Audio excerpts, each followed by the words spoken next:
Hey everyone, in today's video I will be doing a get ready with me style video on my favorite makeup products of 2018. I have mentioned some makeup products here or there in my roundup videos, but I've never really sat down and actually filmed myself doing a makeup look in quite a while. The main reason for that is that my previous film setup, my camera was pretty far and I could never see the monitor that well, so every time I did makeup I was either out of focus or I wasn't even in frame. So now that I have a new setup where my camera is literally right in front of me and I could see the monitor clearly, I thought this would be the perfect time to do a get ready with me style video again. And I thought this would be a good way to show off the products that I have been loving and reaching for a lot in the year of 2018, just so you get a really good idea of why I like it in the first place. There are some products that I will be mentioning in this video that I can't necessarily use all at once in this video itself, but I do plan on filming other get ready with me looks just so I could show off these products to you and just so you can see why I like them so much in that specific type of look. Having said that, let's move on to my favorite makeup products of 2018. I'm just clipping my hair back. These are some hair clips I got from Miniso. It's like a Japanese dollar store.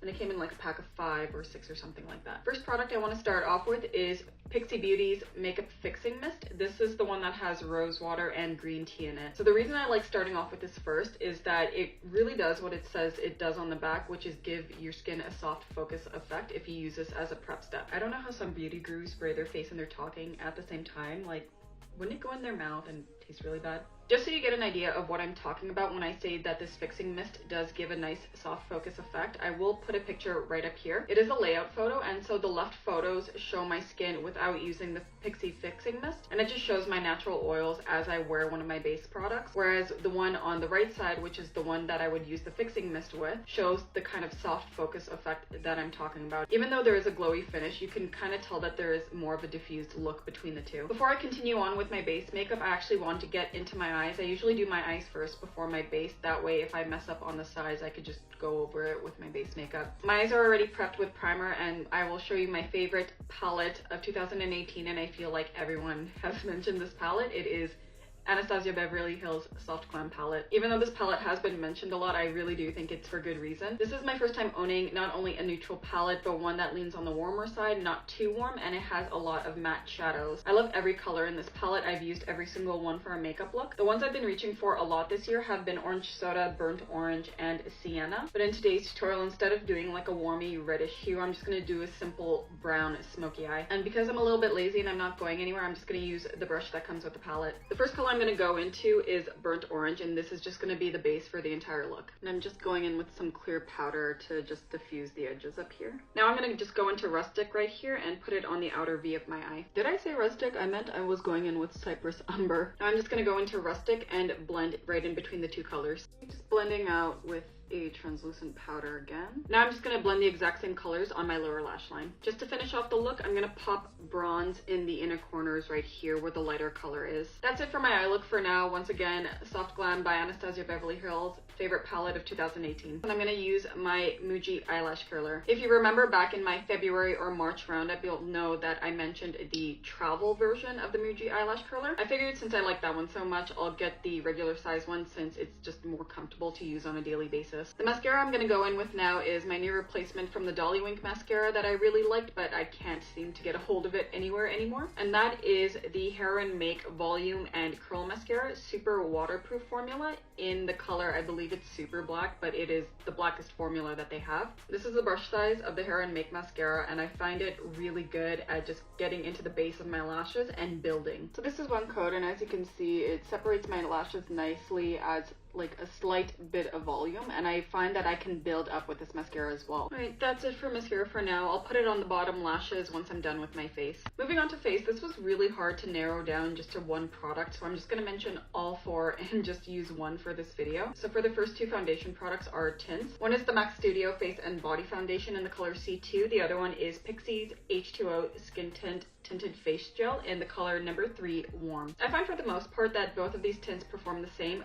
but the finish is different. They both provide a light coverage, but just enough to give you an even complexion. This one has more of a glowy finish, where this one is more of a satin finish. Because of that, I reached for this a lot more during the summertime, and now that it's winter and my skin's a little bit lighter, I actually reach for the MAC Face and Body because it is a lot glowier and it matches my current skin tone better. I have worn both of these in videos in the past. If I remember what videos those are, I'll be sure to link it in the cards or down below. But I do plan on doing a get ready with me featuring both of these products, so just stay tuned for that. The next two products I'm going to mention are more on the medium to full coverage side. The first one is the Makeup Forever Matte Velvet Skin Foundation in the color Y305 Soft Beige. And the other one is the IT Cosmetics Your Skin But Better CC Cream in the color Medium. The IT Cosmetics CC Cream is definitely the one I've reached for the most out of all four products, and I just love the natural skin finish it gives while providing the coverage I want. And the reason I love the Makeup Forever one is because even though I'm dry skin, I don't necessarily like buying foundation suited for dry skin. Sometimes I find the finish way too glowy, and it just reminds me of how my skin used to look back in the days when it was super oily. So I really wanted to have a foundation that would be matte to satin for dry skin types, and one of my friends recommended this one to me. I will be using this one in the Get Ready With Me today, and I'll be saving this one for a more daytime full coverage type of look.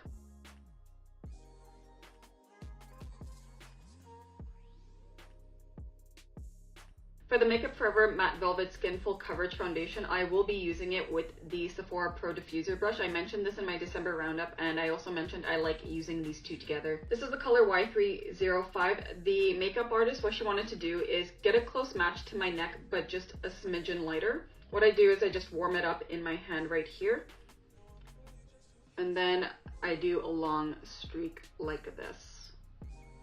And for this foundation, I do think it's best to work in sections. But what I love about this foundation, aside from the matte to satin finish it gives on my dry skin type, is that it's buildable. So right now, I easily just got a medium coverage right there. Especially with this brush, I find this brush has been key in making the most out of this foundation. So this is one side of my face already with medium coverage, and with the glow that you see underneath, it is from the Makeup Fixing Mist. If I didn't spray that mist on prior, this would actually look a little bit more matte and then eventually work its way to a satin finish once I'm done my routine. Having said that, this foundation is definitely not for oily skin types.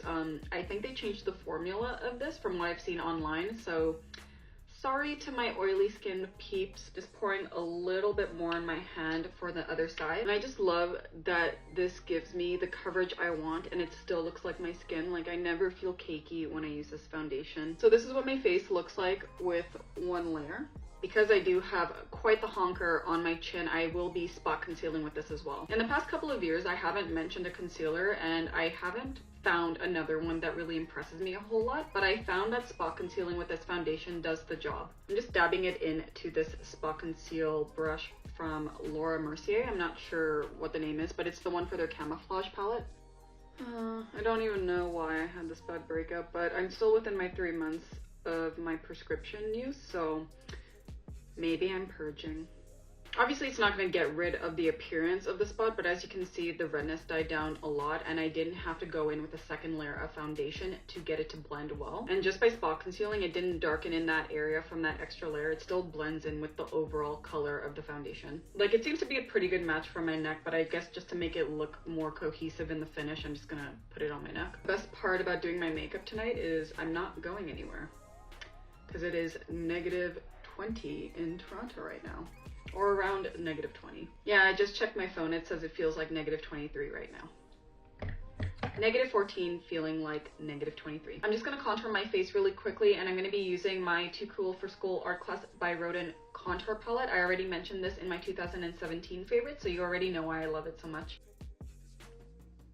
Now that we're done with contour, we're going to move on to highlight. I still use the highlighters that I mentioned last year, which are my two Becca highlighters and my Essence Nude highlighter. However, during the VIB sale, I made a discovery on one cream highlighter in particular, and it has easily become a favorite just because I love the finish of it. And that is the Winky Lux Strobing Balm in the color Lit. This color actually reminds me a lot of RMS Beauty's Living Luminizer. I think, however, I do prefer the finish as well as the texture of this one better. This one is not as waxy of a feeling. It's definitely lighter in consistency, and I find the finish a bit more dimensional. This is what the highlight looks like. As you can see, it still looks natural, but there is something about it that adds a little bit more dimension if I were to, you know, not have it. If I was using a tinted base, I would just leave it as is, but since I am going for a more full coverage look today, I kind of use this as a base for one of my highlighters. I'm just going to be putting Becca's Moonstone on those same highlighted areas.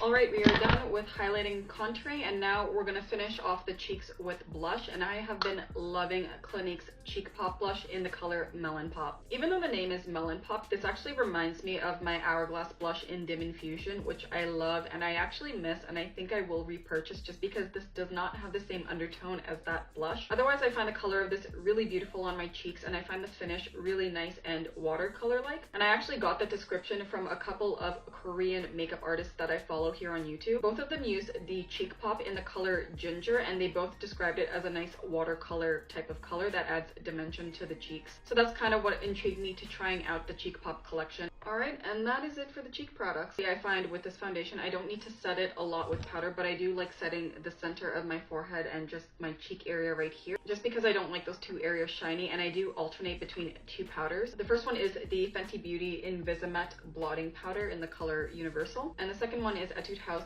Zero Sebum Driving Powder. I'm just mentioning these because these are the powders that I have been using for the past year if I do need to powder my face down. I did mention this one in a favorites, and I haven't mentioned this since my Korea beauty haul back in like 2017, I believe. I find in the right amounts, both of these don't make my face feel dry, and it doesn't make my face feel cakey, although I do think you can overload on both of them. I wouldn't say these are like my absolute favorites of the year of 2018. They're just the products that I happen to have and been using, and I just need it tonight for this look. To powder down my T-zone, I will be going in with the Fenty one. And last but not least, my favorite lip products of the year. This one is the Shuimura Rouge Unlimited Sheer Shine Lipstick in the color SRD 150. And the other one is Bubs Beauty IGXO Cosmetics Liquid Lipstick in the color Girl Next Door. So for the Shuimura one, it's just the perfect warm hot pink color for me, and this is also a very moisturizing formula. As you can see, it can get pretty opaque. I can wear this sheer as well, and it just has a beautiful reddish pink color. I love wearing this color particularly in the springtime just because I found it the best suited time of the year. Although I definitely did wear this in the summertime just because it's still a very vibrant color for my lips. And for the Bub Beauty's liquid lipstick color, I just find it the perfect neutral pink color, and this is so comfortable on my lips. I was kind of surprised that she came out with liquid lipsticks, and IGXO Cosmetics is a company I have never heard about. However, the formula is very comfortable. I love the color. I do have the other color as well, but I favorite this one a lot more. Out of my two favorite lip products of 2018, I will be wearing the liquid lipstick one by Bubs Beauty just because I find it kind of suits the look the best. My favorite lip combo lately has been lining my lips with MAC's lip liner in Spice, going in with the liquid lipstick, and topping it off with a bit of Winky Lux's gloss in Birthday Cake. Alright, take these clips off, zhuzh my hair up a bit, and we are done with this Get Ready With Me. And that is it for my favorite makeup products of 2018. I hope you enjoyed this video on the Get Ready With Me style that I did approaching all my favorite makeup products for the year. Stay tuned for my favorite skincare products of 2018. It should be following up this video shortly after. I do hope my filming setup is a lot better just so you can see what my skin looks like and how the products perform on my skin. And stay tuned for other Get Ready With Me videos featuring these products as well. I find them essential in giving me the complexion I want when I wear makeup along with the Makeup Forever one, and they just work so well with my skin type and don't cause any problems. That is it for this video. Please give it a like if you did enjoy it. Subscribe to my channel down below. Leave a comment if you have any questions, and I'll see you all soon. Ciao.